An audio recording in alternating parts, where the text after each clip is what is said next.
Bitcoin already surging in price as we enter 2018, and one of the biggest names in Silicon Valley might be behind it.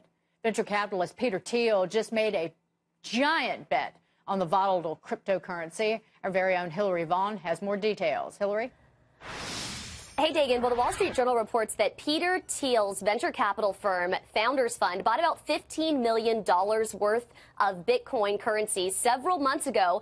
And they say that Thiel told investors that that investment is now worth hundreds of millions of dollars. But it's worth even more today because Bitcoin jumped 11% on the news that one of Silicon Valley's elite is putting his money where his mouth is. Thiel in October told Fox Business's Maria Bartiromo last fall that he thinks the cryptocurrency is a safe bet.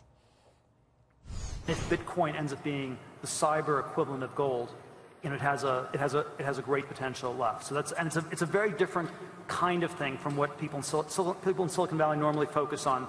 Companies, not algorithms or protocols, but this may be one exception that's very underestimated.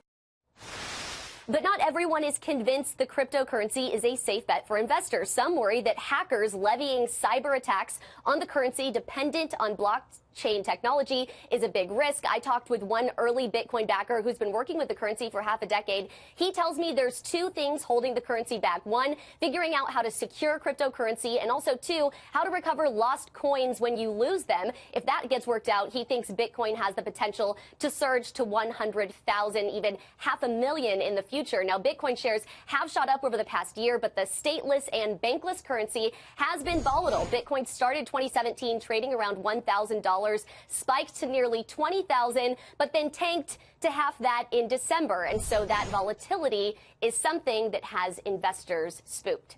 Dagan? Hillary, I'll just point out that the fund that Peter Thiel is behind has warned investors about Bitcoin. You talking about it being safe, that it does share something in common with risky venture capital investments, that it could be worth nothing or close to it in the end. So I'll add that. Thank you so much, Hillary Vaughn.